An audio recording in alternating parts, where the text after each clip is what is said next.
Okay, well, welcome everybody, and especially welcome to Gareth and Mike, and thanks for submitting themselves and submitting their paper to this group. So we are, I mean, different of us have met in different combinations before, I think, and in a way what we have in common, we don't quite know, but something might be some sort of interest in flexibility and energy. So your paper is perfect from that point of view. We've had different sort of reading room topics. Some of them have had little presentations because we haven't had a paper, like the one on seasonality, but some of them where we have had a paper, we've run in this kind of format where we've all read the paper and then kind of get stuck into it and then gradually and later let the authors respond. So, but clearly it was brilliant to have the chance to talk about this one, which the title of which seems to be spot on in terms of our different interests. So I am just going to follow that approach, and I'll ask everybody in turn just to kind of pick up a topic to take further or that they would like. If only the authors were there, they'd really like to ask the authors, and of course that's okay because the authors are there and they get to answer later. But I'm going to start with Marius. So Marius, what would you like to ask the authors? Okay, wow, what an opportunity. I'd just like to start by saying I think it's an excellent paper. I read it some time ago, and now I just looked at it again before this meeting, so I didn't have time to go into detail and develop some profound questions connected to the... Any questions will do. That's great. I mean, I guess the first more conceptual question would be, in terms of, I mean, are you kind of proposing that flexibility capital is something in itself compared to, for example, cultural or social capital, or is it more a metaphorical type of capital we're talking about here? I guess that would be my first kind of question. Yeah, that's fine. We can have several rounds of these kind of questions. But actually, I'm going to abuse my position and go next because I've got lots of questions, but one of them is indeed about the meaning, value. Why refer to Bourdieu? What kind of, how do you sort of, I mean, Bourdieu was definitely not treating capital in a kind of a simple commodity way. It's about sharing, it's about transmission, it's about intergenerational acquisition, it's about the potential to move across different kinds of capital. Bourdieu's got lots to say about capital, and the accumulation of it is key. So I was really puzzled about why you were using Bourdieu's notion of capital when flexibility could it be accumulated, or where do you get flexibility capital from, and based on what, and so on. So it's interesting that Marius raises it, but I would also say, I mean, I've got about 4 questions, but that was one of them. So I think will be worth, when we get the chance to talk to the authors, time to sort of interrogate them on Bourdieu in particular. Nicola's next on my list. Thank you. I also found the paper very interesting, and my question is somehow related to the one raised by Elizabeth. In particular, I mean, in relation to flexibility, for me, there are these 2 distinctions between flexibility that can be achieved by stocks of energy storage and the flexibility that can be achieved through, for example, information. These 2 kinds of flexibility are complementary. The former can be more easily measured. The latter cannot. And so this distinction between funds and the one adopted by Georgescu-Roegen also, for me, seems to be represent a watershed. I wonder whether this can be incorporated in your view, or can instead be somehow problematic, especially when it comes to measurement of and assessment, also in legal terms of flexibility. So we've heard from Marius and Nicola and Yohei. is next.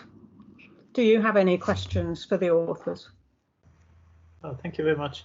Actually, I'm not familiar with the concept of the capital and justice, so I think this is my first time to read this kind of concept. So basically, I enjoy, but still I have a difficulty in understanding what we should, as an engineer,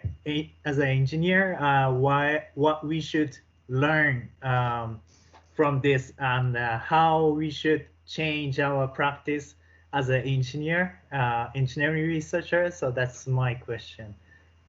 Stan. Okay. Yeah. Thank you. Yeah. So I really recognise the I guess like the issue and the ambition of the piece. You know, what's on the horizon is going to disenfranchise a lot of people, and already is probably, and you know, the opposite to others. I guess the things that for that I really appreciate it as something to kind of investigate a bit more technically. I suppose the two things for me I'd like to ask the authors are basically, for you guys, what then is the relationship between capitals? So I think this is a bit further than the classic, you know, when people go, well, this can be a capital and that could be a capital and that, and I'm looking at this, so this is a capital, and you say, well, what's the point of it then if everything is just a capital? I think it goes a bit beyond that sort of classic. That possibly needs, you know, it would be. I'd be interested to hear your response to that one. But I think the first part goes a bit further beyond that. Sorry, it goes a bit further beyond that to say, you know, what's the relationship between capitals kind of over time or something like that, or how are these spaces being made, you know, to be flexible or not, as something that's, you know, needs to be accumulated or not, or is part of that kind of network of capitals. So I guess the question is, you know, where. And they're responsive, right? Like they matter for each other. As they're accumulated in one space, they get detracted from another. So I guess when I looked at your diagram, the thing I wanted to ask you was, could there be, or did you think about, you know, could there be a kind of historical like frame of your graphs? You know, what the thing that struck me about your diagrams and your graphs was that they seem to me to be quite, you know, they're just, you know, ahistorical basically. So I'd be really interested, like, how would they shift and change over time? Would that matter for how you're developing this idea of flexibility and justice? Matteo. And my question is something similar to what Yohei said before. I have an engineer background, so I would like to investigate more what can we learn as an engineer from this concept. I see some similarities with an approach developed by Sarah Darby, that she presents this framework, this box where flexibility, demand-side management flexibility, can be represented with 3 dimensions, which are technology, activity, and service expectation. So my question would be, I see already that you try to connect the concept of flexibility capital with the interaction with financial resources. So are there some dimension that we can use to quantify this flexibility? I know that it's hard to do that. To quantify this flexibility capital and to translate into maybe modeling terms, something that then can be operationalized. Celine. So my question would be on what could be the takeaway for different institutions like the DSOs and councils, mostly in Switzerland, and regulatory bodies from this flexibility capital? Well, I think it's quite okay for the authors to respond, and we'll come back to, we'll have time for a couple of rounds, but that's already quite a catalogue about the nature. Bourdieu, actually, what's your take on Bourdieu's arguments? Something about the difference of stocks and technologies and other kind of sources. And you might even say, why think of flexibility as a quality of an individual? I mean, it's part of the system, maybe. something about actually what can engineers take from this? That's interesting. Or regulators or different actors. What do we learn from this in a way? And then Stan's point about how are you, I mean, the momentary nature of all this, or a history of this, or how do you deal with that? That's my catalogue or summary of what people have said. Over to you, one, another, or both. Gareth, given that, you know, I mean, we both worked really well and closely on this paper together, actually, over an intense period of days. Actually, it was a really interesting process. But, you know, the capital side of things is something that Gareth largely brought, and that we then, you know, developed ourselves, and the justice angle is what I drew in. So I'm just saying, for that reason, I wanted to ask if Gareth wanted to make any response on the capital questions first, but of course I'm happy to contribute as well. Yeah, thanks for that, Mike. I'll have a go.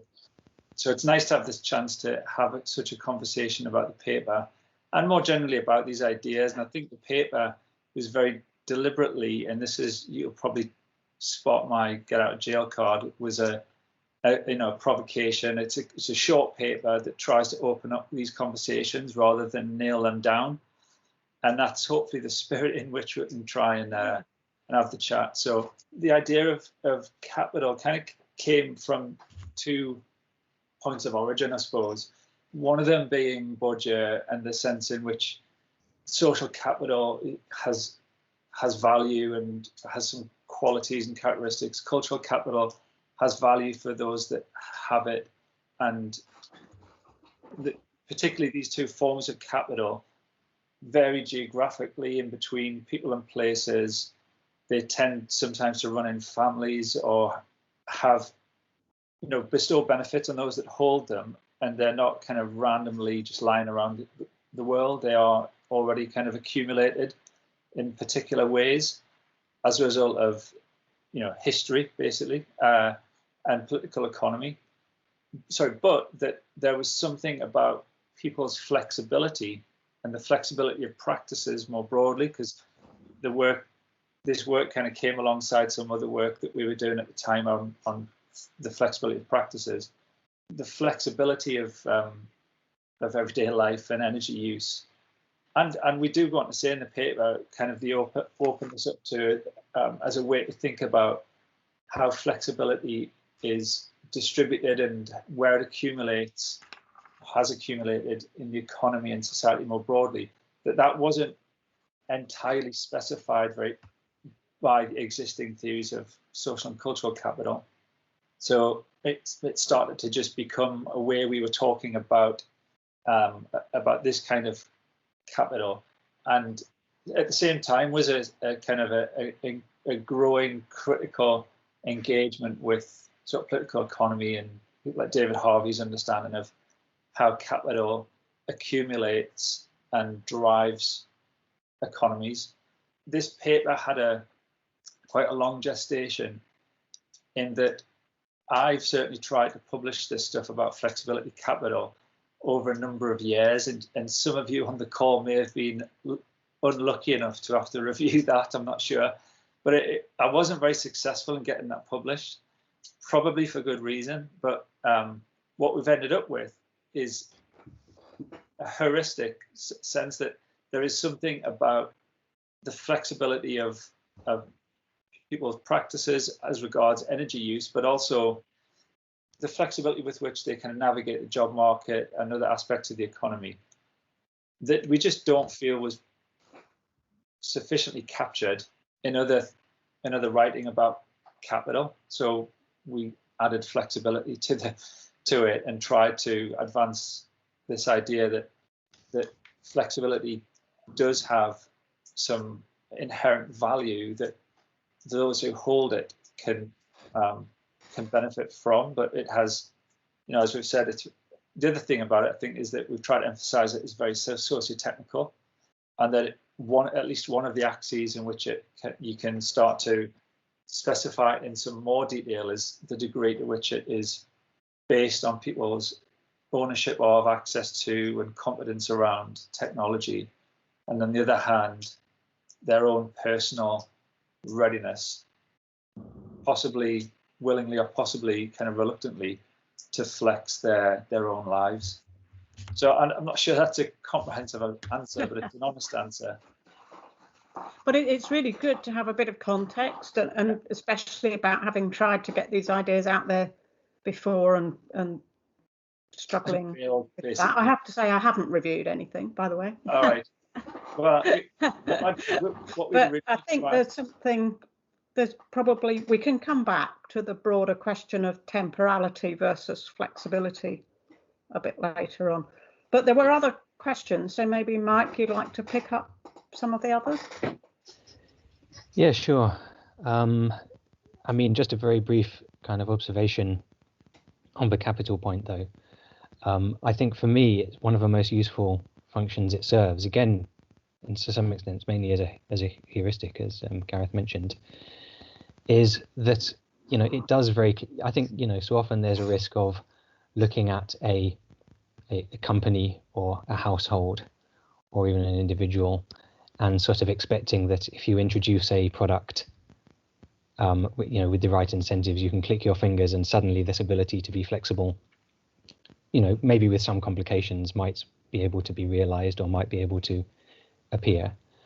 And that completely ignores the fact that, they might be part of a family that had traditionally Sunday lunch together every week for their entire lives, and or that they're part of an online community that is constantly talking about the new time of use tariff and how their ability to program the latest open energy monitor and their electric vehicle to charge at certain times allows them to get the maximum price saving.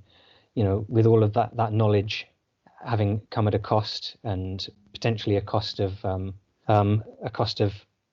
a gain in some respects in the social arena, and a loss in others, because they've decided to dedicate time and resources to building that flexibility capital. So I think for me, that is the thing I find as a kind of a useful reminder and a way of that's one of the reasons why I find this a useful concept. I mean, yeah, so there's quite a few other points which I noted down. I mean, maybe one which a couple of people talked about, which is what engineers can bring to something like this. And I mean, we, as some of you know and possibly have played, developed this peer-to-peer energy board game called What's the Deal? And we are running a session of that game next week for one of the master's courses at Oxford University of engineering students. And what I think, and it was run last year actually by my colleagues who co-developed the game, Alexandra Schneiders and Anna Gorbacheva. And what the person who was running that course and what they said. Can I just interrupt, Mike? I've played the game, Stan's played the game, but as far as I know, nobody else has. Okay. So it's a good chance to explain a bit more what it is. Okay, sure. So essentially the concept of the game is based around the idea of peer-to-peer energy trading, which is where, in this case, households, which are prosumers who can generate and store electricity, are able to buy and sell electricity directly between each other as well as the grid. And the premise of the game essentially is that there are 4 players, and they each have in the game a solar panel and a battery, and a randomly generated demand every day for a week. And basically there's a randomly generated generation every day for each player, and they have to every day meet their demand exactly by either taking out of their battery, storing excess in their battery, buying or selling with other players or with the grid, or flexing their demand. So for example, not using one unit today and using it tomorrow instead. And the players negotiate between themselves, and essentially they have to go through that every day for a week. And you can make more profit by selling to other players rather than the grid, for example. So it tries to capture some of the benefits that peer-to-peer trading argues for. And there are sort of competitive modes where you're trying to end up with the most profit at the end of the week, and collaborative modes where you play as a community together, where you're trying to reduce the amount of energy imported from the grid. So it can be played in a number of different ways. So yeah, that was a nice opportunity to give it a plug, and you can play it online, what'sthedeal.org. And the slide, you play it in Google Slides, so it's got kind of background information. You can use it in teaching. We're just using the slides straight as they are for the website and the teaching next week. But to come back to the point I was making, when engineers were playing it, what it really just highlights, because people haven't often, very few people have had the opportunity to participate in this case in a peer-to-peer trading, but it goes more broadly to do with ideas of distributed generation and flexibility and storage. They haven't had the opportunity to be in the situation where you might be rolled a hand where your demand is kind of quite high throughout the week. And obviously that's random in the game, but it's an opportunity to discuss why might that happen. Is it that household chose to purchase loads of expensive appliances, or are they in a kind of poorly insulated, electrically heated home, for example? They can talk about those sort of questions. They can observe the fact that some people are very focused on making a profit themselves and hoarding onto their battery, while others are happy to sell it, to support others in the community or donate and so on. Without going on at too much length there, it's an opportunity to sort of see it firsthand, and discuss and think about and feel about what it's like to be in this new situation, which people might not have sort of necessarily found themselves in. So I've mainly been talking about the game there, but to come back to the paper and the flexibility justice idea, I think the aim is to, again, come back to this point that it's not, and I know we don't want to kind of give a completely unnuanced idea of engineers. Obviously, there are many. There are some in the room. Remember. Exactly, very thoughtful and fully aware of these issues, and probably will take less from the paper necessarily. But it might emphasise, the idea of, for example, if you build on some of that thinking and thinking about the fact that different groups of people or households or businesses or so with different characteristics might be able to engage with flexibility in different ways. How do you therefore design for that? If you're using a user-centered design processes or designing for accessibility, how do you go about thinking about your design team or the people who are feeding into those early designs and the process by which you're developing it? And I think if you take an appreciation of those issues and those possibilities, it foregrounds potentially in the mind of people who are involved in those processes how to potentially address them early on in the process. I'll stop talking there. I mean, there's more to say on the regulation thing, but we can come back to that. And I mean, certainly the game raises some basic issues about trade-offs and things like that. I'm just sitting here fantasizing about when you're going to introduce flexibility capital into the game as another commodity or what, and in a way that raises the bigger issues about what is it that you're, like I would be interested, like what's the unit, what's the measurement, like we were talking about before. Yeah. So Gareth, do you think Mike can add flexibility capital into the game? Well, a tantalizing prospect. I'll come to that in a moment. I think I was just add to what Mike said earlier. I'd add that it also is another reminder. It's not the only way to think about it. It's another kind of way to bring an ethic of care into design. There are lots of other ways to do it, but if engineers have a kind of easy to grapple, an easy to handle concept that the thing the energy systems had historically was flexibility around generation, as we move into demand side response, that flexibility capital is kind of is moving to a different part of the system, and it's now at the human end of the system, the socio-technical demand end of the system, that it provides I think a more, well, maybe not more than anything else, but an intuitive way to think about how the system might find the flexibility it wants, and also that now that we're going to find flexibility at the demand end of the system, that it has some different characteristics depending on how you try to create it. Like it can be more or less socially or technically derived, or more or less convenient, or more or less inclusive and exclusive. So that was just a way to answer that question about how either engineers, system designers, or also kind of market mechanism proposition developers can maybe engage with the idea. Your question, Elizabeth, about whether it's, I guess what you're asking is it a commodity, and how can you measure it, and how can you kind of trade it and things like that.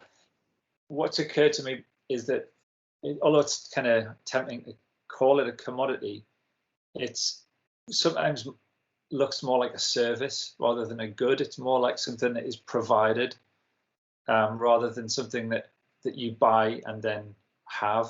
So it's more, I've in the past thought about it more like that the flexibility that's kind of economized is a service which has to be reperformed and indeed quantified and verified through something like smart metering or some other kind of data provision, so that becomes the kind of mechanism through which the flexibility gets recorded and quantified if we're talking about electrical demand or even gas demand with the smart meters in place, that it becomes the provision of a service to somebody who wants that service to, and your ability to provide that service and the nature in which you can provide it is a function of your flexibility capital. I'm also, we have people from different countries here, so I sort of want to go back to Stan's question about history. In other words, how are you conceptualizing change? You've mentioned different social technical systems, but also in Norway, in Japan, in Switzerland, in Italy, and in Finland, there are quite different histories of temporal organization. There are different seasons, as we talked about. And clearly temporality is the kind of rhythms of society exist beyond the individual. Clearly they do. They also clearly have a history. So I suppose this is another way of framing the bigger question about where are you and where is this kind of scheme in the longer term history, or indeed the cultural arrangements of temporality, energy demand, rhythms of society in all these different places, which are, as we're learning through these reading rooms, kind of more and more intriguing for their differences. So how does that fit with what you're writing about? It's a great question. Clearly, geographically and historically, supply, consumption and provision of energy and how people organize themselves and their energy use does vary. I guess my answer is that what we're suggesting is that at least in some of the ways that we've sketched out, and very likely in others, we're trying to establish a kind of a framework for thinking about how flexibility is produced and valued across different economies. And in our case, we've been focusing on the energy economy in the UK, I'm honest, around about the last, in this period that we're in of that we're now entering, where we're kind of moving towards smart metering and the emergence of things like time-use pricing. But the framework, and it, as we openly say in the paper, it's opening up these ideas rather than nailing them in any complete. Yeah. The framework is trying to provide some ways to think about how flexibility can be produced and valued across different economies and different cultures. And absolutely, that kind of socio-technical gradient is one of the ways we might try to distinguish different instances of flexibility capital and justice.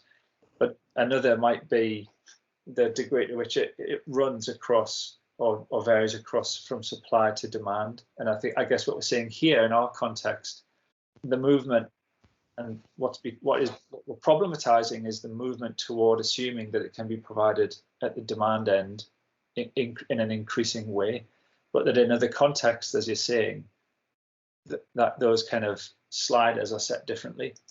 Can I ask quickly, I see Stan, sorry, you've got your hand up, but can I just very quickly add a brief perspective before coming just with my thoughts on that, which is that, of course, there are different communities, sectors of society, even in this country, for example, different religious communities, different ethnic communities who have temporalities, which might be in some respects all the same, depending on which community you're looking at, but in others different.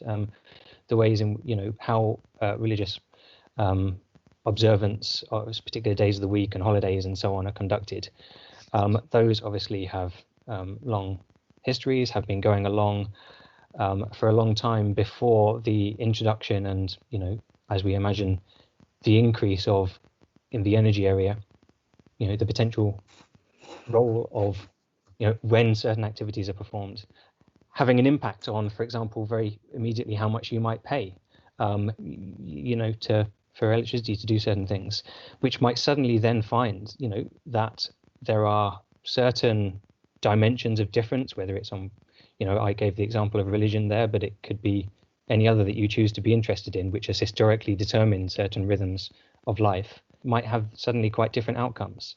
Whether you work at home or not, your career, your choice of work, all of these things, suddenly it's like you're seeing this new dimension added in to this timeline. Hopefully that conveys the idea I'm trying to get.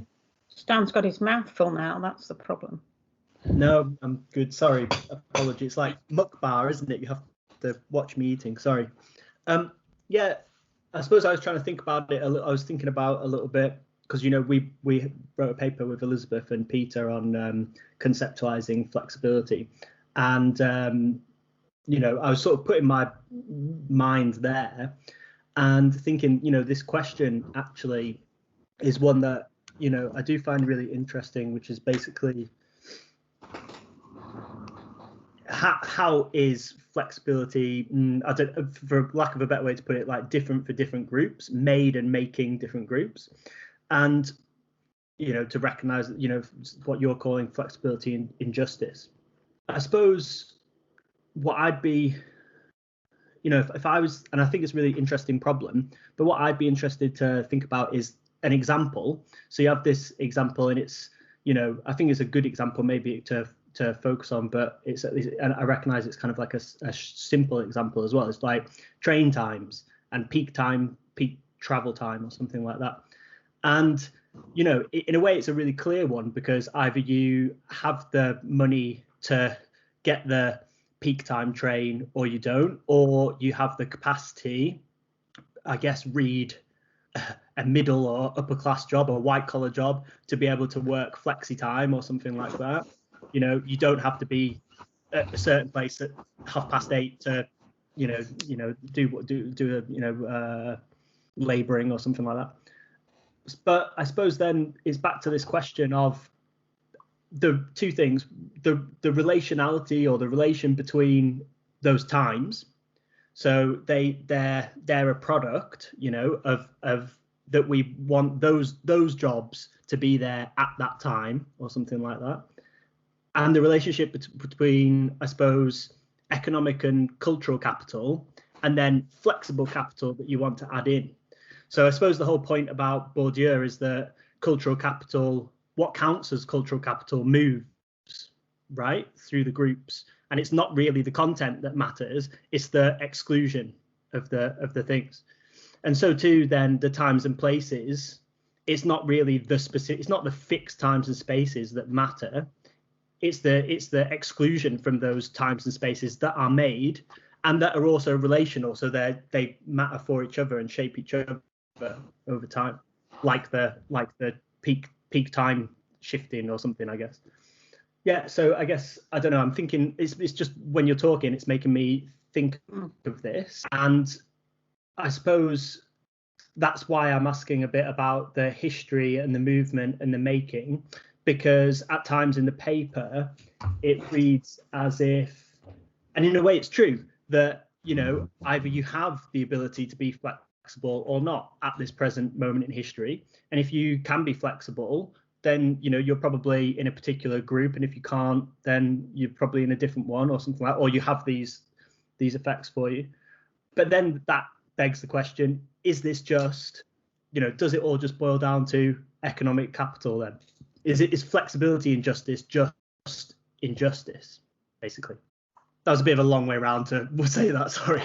But the point you got to, is it just economic capital? But I don't know, because that's what I'm saying is there some, because they make each other, right? So that's why I say I'm interested in that, because who's colonizing those, like you say, you'd think the ability to work whenever you want to work and sleep when you want to sleep would, you know, the theory of the leisure class or whatever. But of course, you know, your other good example of the gig economy and gig economy work shows that place has been colonized now. Those flexibilities have been colonized, and actually probably a standardized 9-to-5 working regime is probably coveted by, anyway, yes. you get my point. All of which are changing all the time. Yeah. So I think it's, you know, it's really good to have this chat and to get into some of these questions. What strikes me is that sense of capital as having accumulated, and some of this, for me at least, would be informed by people like David Harvey, that there are these long-standing processes through which, over time, inequality is established, and inequality of what, you know, certainly inequality of economic capital, but also cultural capital. But then, in some ways, they're not the same as social capital or forms of flexibility that are enabled by, for example, extended families living locally and other kind of assemblages of capital, assemblages through which capital accumulates that enable flexibility. And there are, you know, for example, this year, not right now because we're in full lockdown, but certainly as somebody who lives close to my extended family, I've got this additional benefit of flexibility around my childcare, and it allows me to do other things that I might not otherwise do, and it allows me to do things that my professorial colleagues who make twice my salary can't do because they don't have local free childcare. So there are some flexibilities that emerge from the combination of long-standing kind of accumulations that I think are interesting, and in some ways I'd see these, let's say, holdings of flexibility capital, for want of a better phrase, these kind of pools of flexibility capital as the emergent properties of several assemblages interacting with one another. They're all kind of in these kind of relations of exteriority with one another. So you have home life, work life, school life, all the other things that we do interconnecting to create particular kind of constellations of flexibility that certainly do bear the trace of kind of, you know, historical accumulations of cultural and economic capital, but that I guess we wrote the paper because we think there's something distinctive there about that's flexibility. Yeah. I took 2 lines before, because I see Nicolas got his hand up for me, which is that clearly there's an important economic element. You can, if you can afford it, you can buy a battery and suddenly get a lot of flexibility capital. But there's clearly more than that as well. You know, your cooking knowledge, for example, you know, cooking is something I think about quite a lot because I do this website called Should I Bake, which is just, you know, renewable energy on the grid. But, you know, if Sunday roast or cooking meals in the oven, or you've got an induction hob or something like that are important to you, you know, you might have to completely learn new styles of cooking and new, you know, ways of cooking, or change your cooking technology, or change the times at which you socialize. So it's clearly in that respect not just an economic question, in the same way that you can buy a degree by paying the fees and going to university and doing 3 years or even getting one off the shelf, but it wouldn't be the same as getting an education. But Nicola. Thank you. Just adding to what Michael just said, yes, it's not mainly an economic question, you said, no, but probably it should also be considered that there are 2 different kinds of flexibilities. One that can be exercised in times of normal functioning of systems, and the other that plays a role in times of disruption. And when you observe these two different regimes, we might discover that affluent, for example, which might be more flexible in times of normal functioning, are the least flexible in times of disruption. So my impression is that the picture that you are given, which is very valuable, is mainly a reified one, which can work very well in terms of normal functioning regimes. But if you want to look at how history play within flexibility, you have to somehow exit this reified framework, which I repeat, it seems to me very fundamental. Your paper is a kind of a leap forward in the future.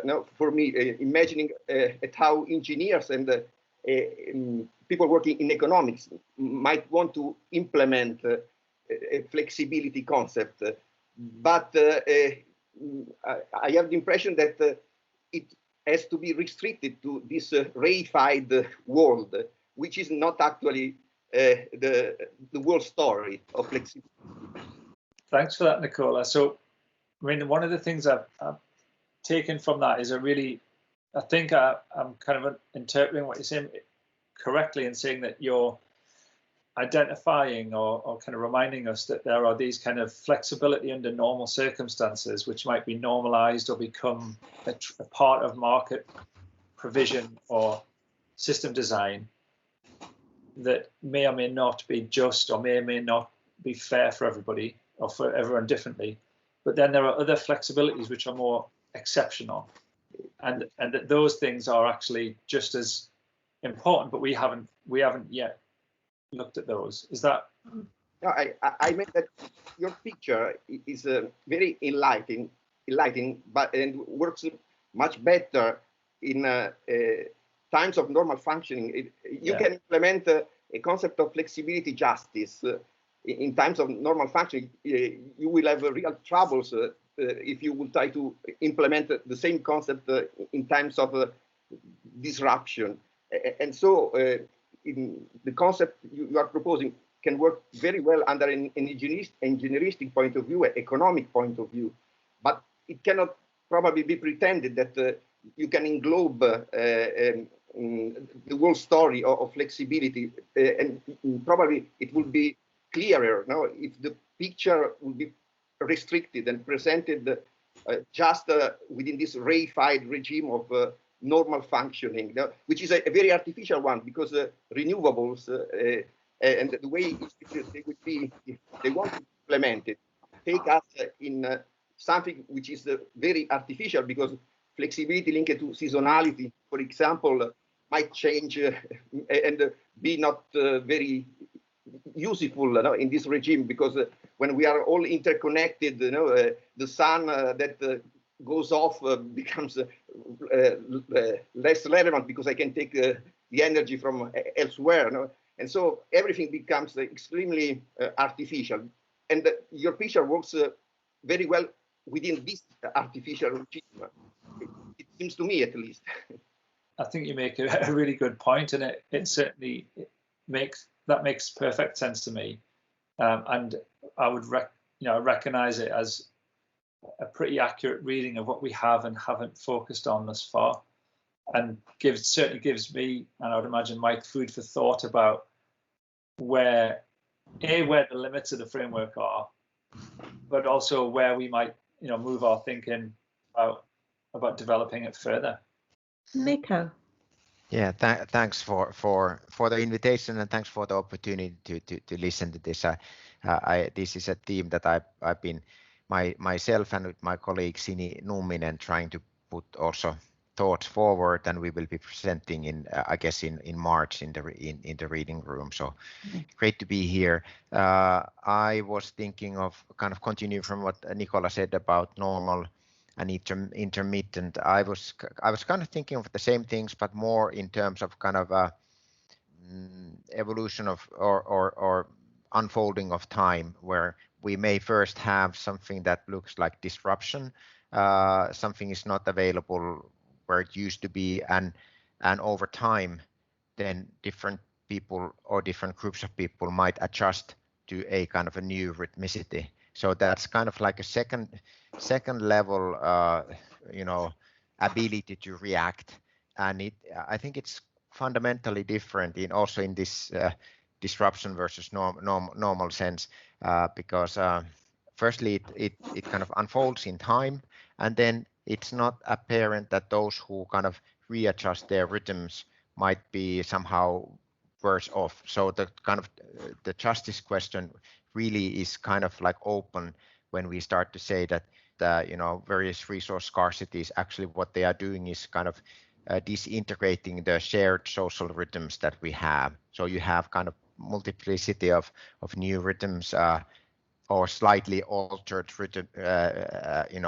rhythms that are kind of, they are responses to scarcities or capacity, under capacity of infrastructures to deliver and so on and so forth, but they may serve well some groups, and these kind of religious groups that Michael mentioned just reminded me of this. I've been trying to think whether we see kind of a new form of social segregation because these are very or permanent enough patterns. So it's not like everything is flexible all the time and people are kind of shuffling their activities constantly, but it's rather that you see a patterning over time. And of course, intermittent power production is quite kind of, I guess it's like more of a special case in here, because that's really also the production or the capacity to serve is changing. But if you think about the rail network, the road network, or other infrastructures, their production capacity is pretty or it's stable, or it's predictable. And there the kind of capacity constraints are more a question of just redistributing social rhythms, and the question is that how do you do that? What are the techniques, whether you go for dynamic pricing or whether you have some other non kind of market-based mechanisms of doing that. So those kind of thoughts. So two layers, kind of the immediate need of flexibility, and then the kind of what comes out of over time out of this. So it's not a question, but just a comment on how I'm reading and thinking also, and listening to Nicola's point. Thanks very much for that. I mean, I think nobody's mentioned COVID yet, but I think COVID is giving us a really good example of how life can change in quite profound ways, and in ways that nobody would have given any credibility to prior, this time last year even.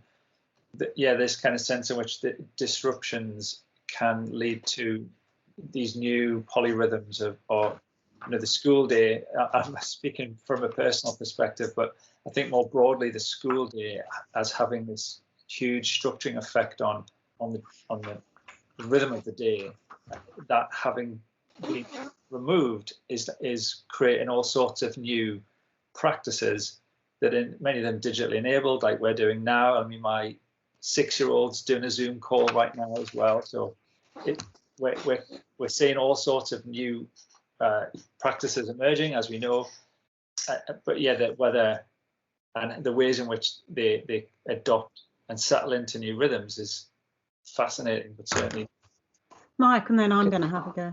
Yeah, just a quick observation on that from me, which I agree with. I think completely, that sounds very reasonable to me. But I want to kind of bring it and relate it to the question which Celine asked, which is about issues for regulators. And I think for me, and I want to contextualize this by saying, I think we're probably moving into a situation where, regulation is going to be more principles based, I think is generally accepted. It's not a set of rules about what you can and can't do, but here are the sorts of principles that, generally speaking, we want to uphold in regulating energy markets or the energy system, I guess. And I think the key way of and this is in my view, effectively managing a kind of principles-based regulation system, is being attentive and thinking, what do we need to look out for, and make sure that we measure the right things and anticipate and be able to act to prevent harm, or at least serious harm, especially if it's affecting the vulnerable, as quickly as possible. You know, I think it's useful to come at this from a justice perspective because it makes you consider these questions with ideas of fairness and so on in mind. But the chances are there's probably going to be relatively restricted groups of those people who, for whatever reason, can't adapt and end up at risk of harm because of economic costs or sacrifices they're making in terms of, you know, their living conditions, which we should be, and regulators should be attentive to, and thinking about the kinds of, and just prompting to think, and not saying here are the characteristics you need to think about, but saying we might need to think about a broad range of characteristics when looking at the types of groups who might be more or less vulnerable in these situations. So for me, yeah, that's what I would say to regulators. You know, probably expanding beyond fairly simple existing measures and being a bit more, open, you know, to the research that's coming out about the different kind of vulnerabilities and harms that exist in these areas as well. And, you know, I often neglect to mention the opportunities and highlighting those areas and championing those areas where people have, especially vulnerable people, have really benefited. Gareth. Just a quick one to add to that point, that you know, the idea to prompt people to you know, adopt that sense of, you know, ethical care or awareness, or a series of questions to ask themselves, is that I think, again, advocating for some version of the ideas in the paper, is that it might provide a way to think about not just the acute vulnerabilities, but the kind of chronic vulnerabilities that may seem insignificant in any one instance, but over time can lead to harm.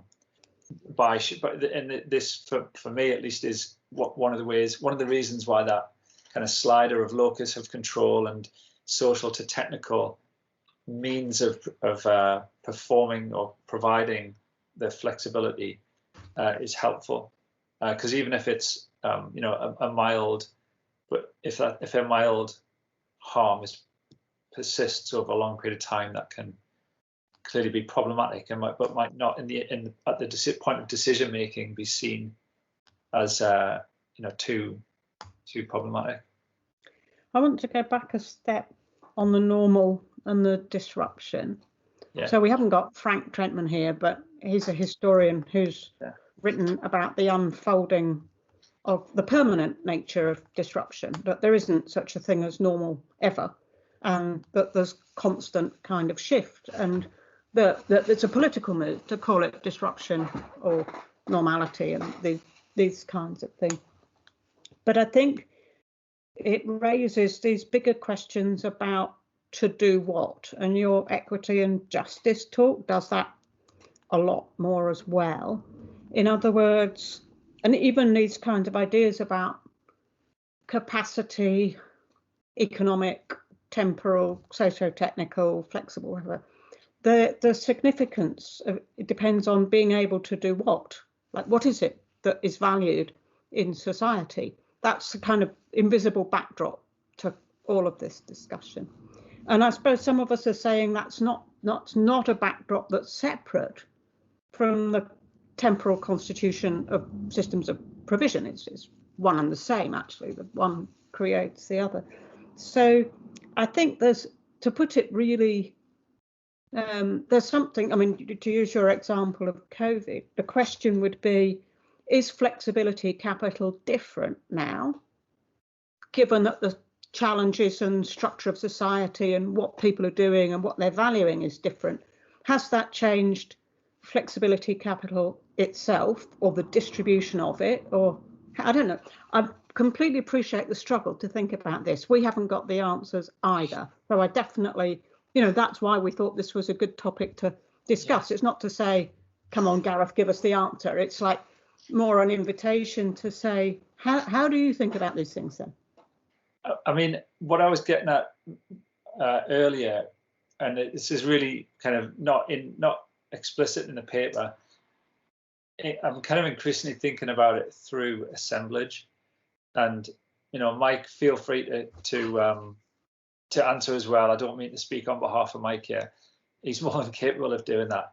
So, but I'm kind of thinking that flexibility capital can provide a way to think about the qualities, that a particular set of valuable qualities that emerge from like intersecting assemblages. And as those assemblages are changed as a result of either shocks like COVID or other changes, like the technical changes as we go through a kind of decarbonisation, the rise of digital service provision, digitization more generally, like this call now, but also in particular around energy. So as the assemblages are recombined, they're always, as you were saying, like Trenton's kind of making this point that these things are always in recombination. And sometimes it kind of feels like a crisis, but actually that's far more normal than we commonly think. So as those things recombine the whole time, the emergent properties of their relationality also change. And I guess I'm trying to say that this one emergent property that we're interested in is people's flexibility, and we find it. We're trying at least to find a vocabulary for that, and that flexibility capital is as far as we've got in trying to find a way to do that. And actually, this call's been really helpful in at least in my own thinking about trying to further specify it. Matteo, one thing before that, it might be the unit that's the puzzling problem here. In other words, and this is just a possibility, with your talk of assemblages and systems and so on, you're not talking about individual capacity to move left or right or get up at 7 in the morning. You're dealing with the nature of the assemblages, and yet you're trying to say something as well about a very different unit of investigation and conceptualization. But that's just a suggestion. Matteo, you've got something to say. Yeah, I have a question which is connected to what you just said. So is there like a specific scale where which we should look at, like individual or a family level or even a community? Because energy, as we know, there's a shared activity. I mean, energy consumption, especially at household level, is a shared activity. Looking at different scale, we will arrive at different results, right? And so is there a specific one, or there are multiple, and we should look at their interaction? Thank you. Yeah, I mean, I think we intentionally in the paper tried to, explicitly stated that this could, the concept could be applied at multiple scales to multiple units of analysis or groupings. And the point is that depending on how you arrange, looking at something as simple as I mentioned the peer-to-peer game earlier, what's the deal?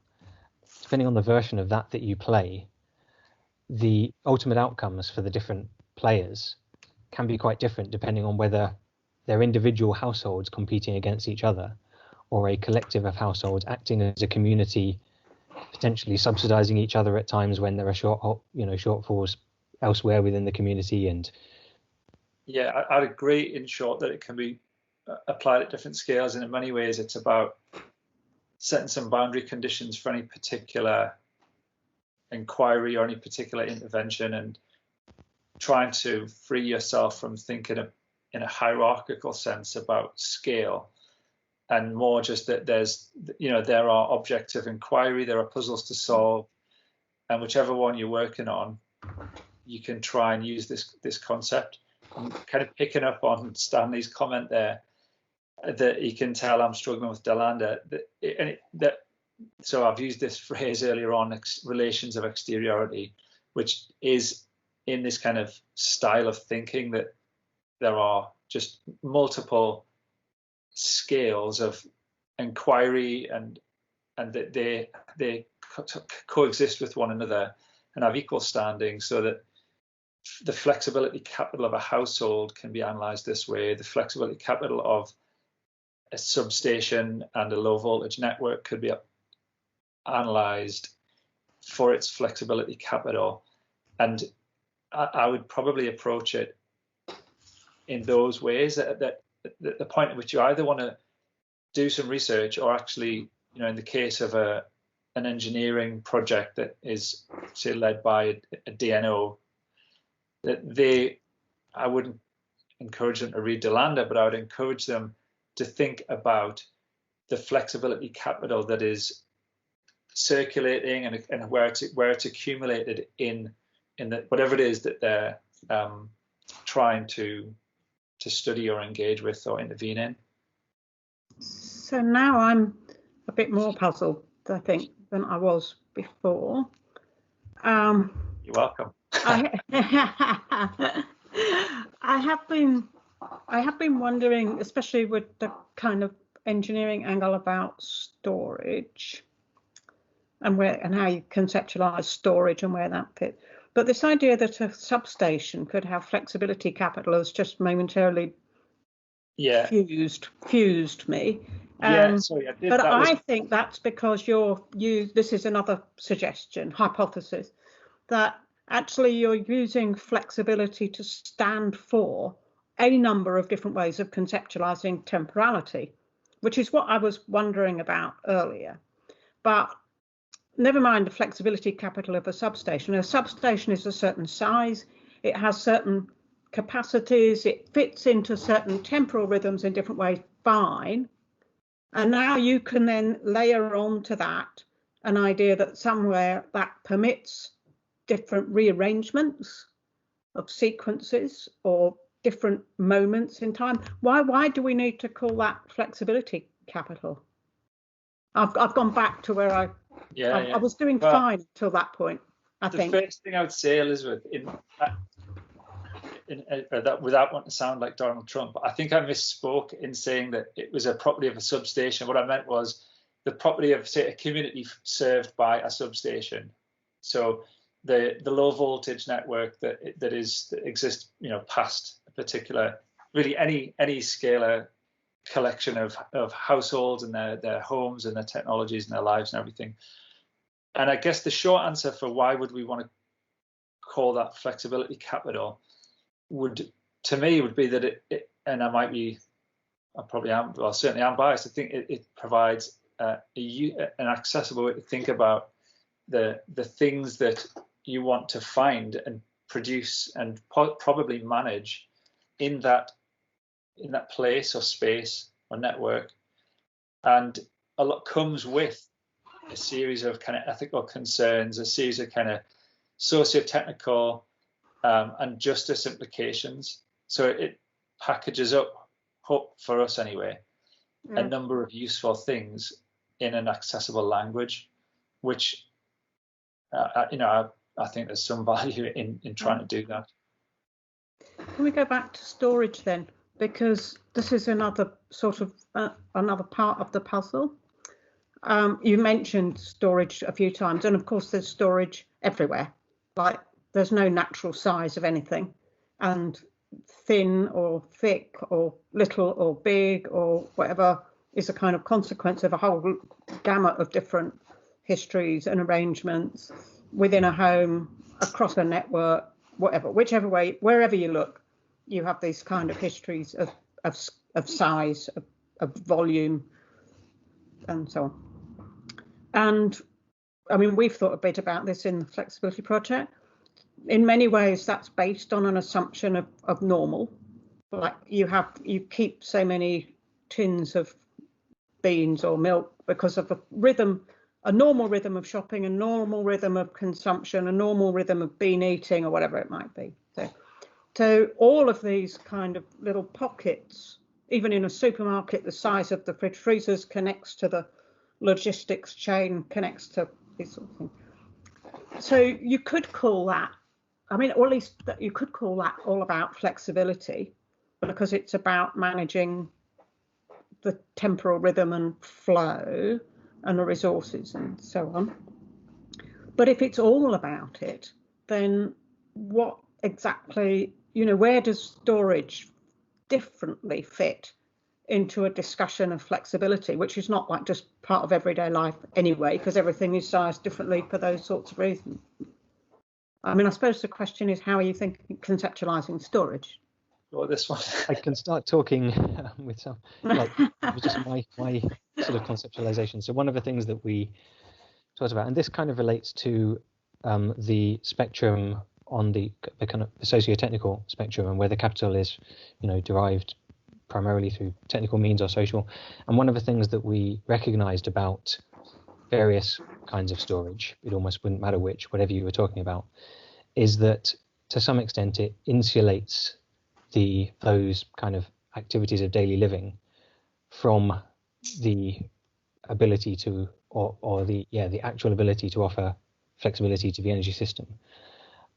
So its key contribution, if you've got let's just to give a very simple example of if you've got a battery versus if you haven't, and you're faced with extremely high prices during a critical peak, one person has to change when they would have used electricity change when they would have switched on their oven at that time. The other person would be able to draw on their battery, and that there will clearly always be issues. Well, I'll stop talking there because I think that's fundamentally one of the key points about storage. I mean, Gareth, do you want to add? Yeah, I was going to start with that sort of similar point, that storage or other kind of smart devices that I think we use the phrase buffer, how individuals from the grid effectively constitute part of their socio-technical flexibility capital. So if you have more of these things, then you can, in some configurations, offer more flexibility because of these assets that you have. And to go back to the earlier point, that you could make a similar point about, say, a low voltage network, if it has network scale storage on it, like big batteries somewhere, then the flexibility that exists, and it's accumulated there's a lot of flexibility capital accumulated in one place there on that network, and it's probably sufficiently so that others in the network might be freed up from having to offer flexibility because of the presence of this big battery. Can I continue with some thoughts? So I'm kind of, Elizabeth, thinking that I would like to kind of challenge the thought that every system has a storage. So I think that, for example, the electricity grid can be, to my understanding, it can be operated without the storage, and that is possible because of flexible production technologies or generating technologies. So then it's really important to say that one form of flexibility is storage, another one is the flexible operation of very kind of just-in-time, lean, narrow delivery systems, whatever it be. And then the beans example, that's just a matter of logistics on how what is the kind of lump size when you get things, and the electricity grid doesn't have, I guess, that kind of shopping bag type of things that you would need to buy in lump.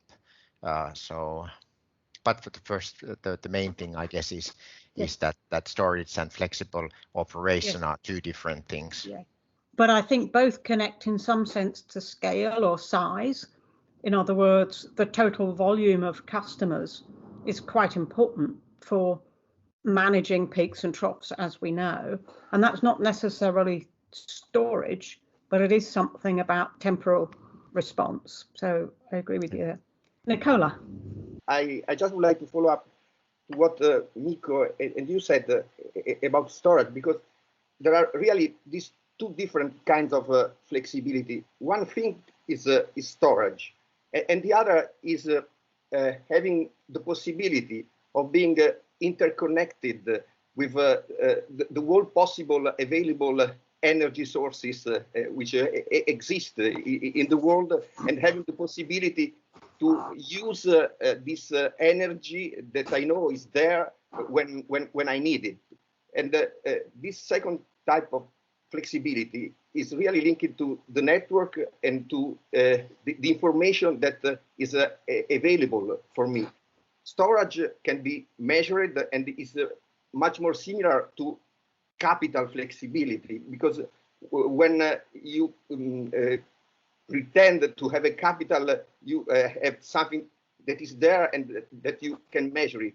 In case of the second type of flexibility, which relates to information, you have nothing to measure, basically. And so it seems to me that you have really a watershed there, between these two kinds of flexibility. And when you speak about capital flexibility, you are mostly referring to the storage type.